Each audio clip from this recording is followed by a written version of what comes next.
প্ৰায় ৬২,০০০। আচলতে অলপমান আমাৰ পোষ্টেল বেলটৰ কাম বাকী আছে, গতিকে মই ধন্যবাদ জনাইছোঁ নগাঁও ভোটৰবাসী প্ৰতিগৰাকী ৰাইজক ভোট দিয়া ভোট নিদিয়া যে আপোনালোকে যি বিশ্বাস ৰূপকৰ ওপৰত কৰিলে তৃতীয়বাৰৰ কাৰণে নিশ্চয় মোৰ দায়িত্ব বাঢ়িলে আৰু বহু কৰিবলগীয়া আছে।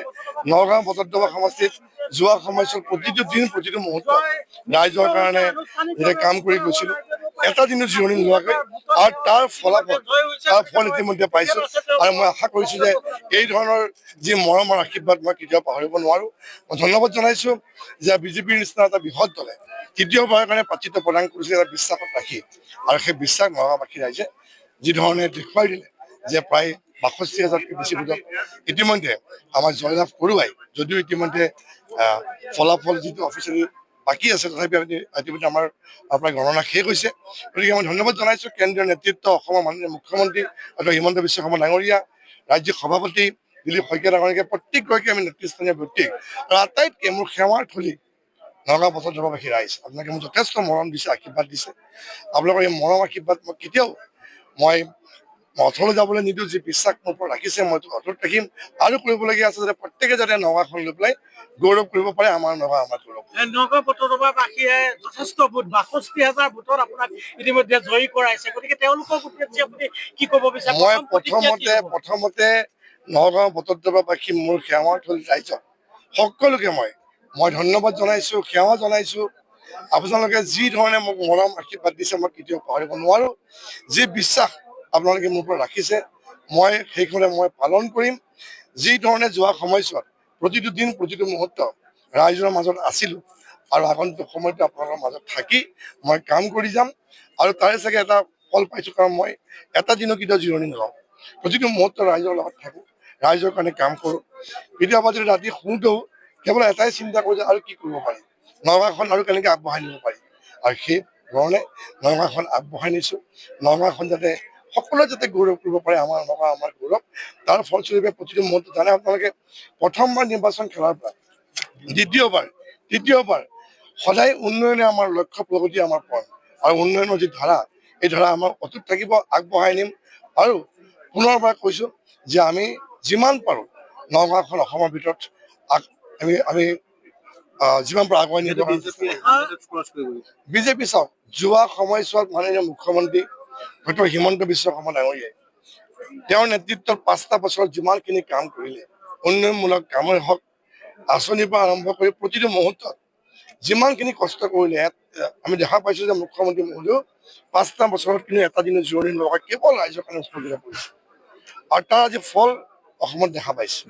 এটা অভূতপূৰ্ব সঁহাৰি, আৰু মই ভাবোঁ ৰাইজে যিধৰণে আমাক আশীৰ্বাদ দিছে সেই আশীৰ্বাদ সদায় অটুট থাকিব। বিজেপি চৰকাৰ NDA চৰকাৰ হ'ল, আৰু অসমখন আমি আগুৱাই নিব, যাতে ভাৰতবৰ্ষৰ ভিতৰত প্ৰথম ৩খন ৰাজ্যৰ ভিতৰত অসমক আমি প্ৰতিষ্ঠা কৰিব পাৰোঁ।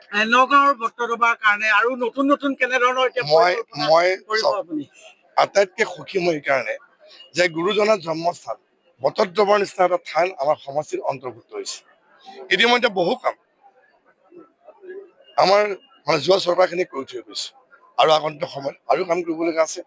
এতিয়াই ভাৰতবৰ্ষৰ ভিতৰত এটা বৃহৎ ধৰ্মীয় পৰ্যটকস্থলীলৈ পৰিৱৰ্তিত হৈছে, আৰু আমি আৰু আগবঢ়াই নিব বিচাৰিছোঁ যাতে আমি কাম কৰিব পাৰোঁ।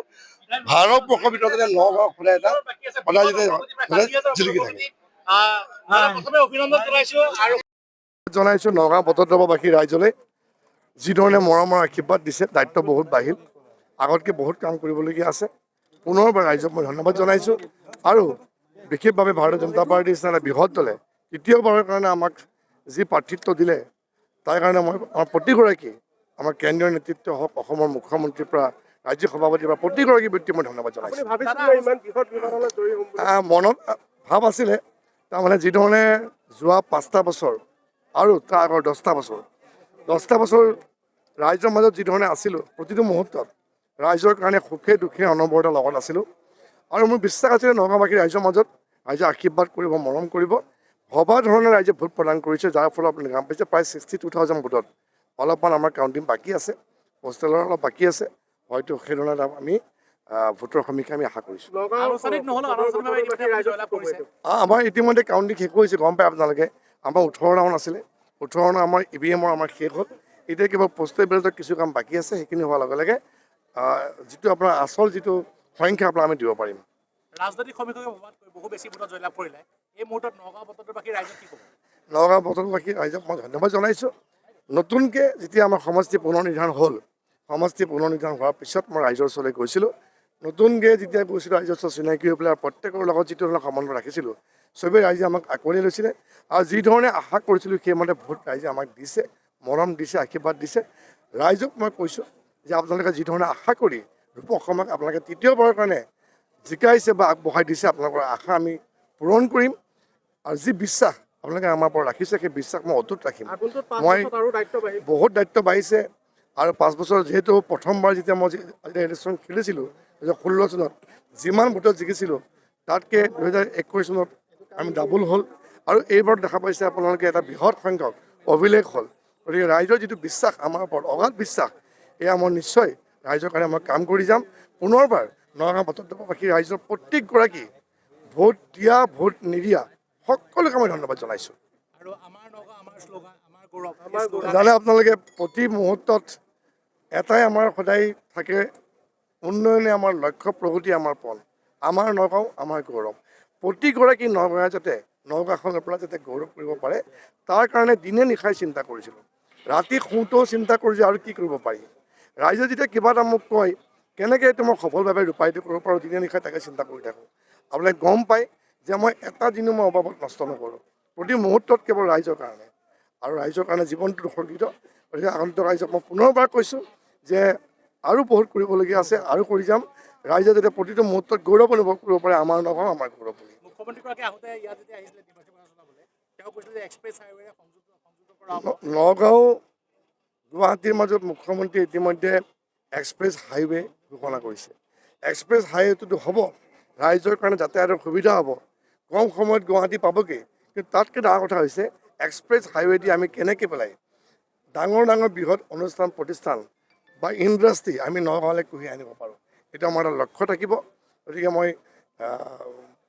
মই মুখ্যমন্ত্ৰী মহোদয়ক মই ধন্যবাদ জনাইছোঁ যে যোৱা সময়ছোৱাত প্ৰতিটো মুহূৰ্তত আমাৰ যি ধৰণে প্ৰতিটো কাম কৰিবৰ কাৰণে আমাক সহায় কৰিছে, প্ৰতিটো মুহূৰ্তত আমাক যি ধৰণে মাৰ্গদৰ্শন দিছে। আজি দেখা পাইছে অসমত যি ধৰণে এটা সকলো ফালৰ পৰা যি ধৰণে পদুম ফুলিছে, সকলোতে বিজেপিৰ জয় জয়কাৰ। তাৰ কাৰণে ধন্যবাদ দিব লাগিব বিজেপি যিখন চৰকাৰ যোৱা সময়ত হৈ গ'ল মুখ্যমন্ত্ৰীৰ নেতৃত্বত। আৰু মুখ্যমন্ত্ৰী বিশেষকৈ যিমান কষ্ট কৰি পেলাই যোৱা 5টা বছৰ কাম কৰিলে দিনে নিশাই, সেইটো আমি তাৰ এটা কাৰণ হৈছে আজি এই ফলাফল সমগ্ৰ অসমতে।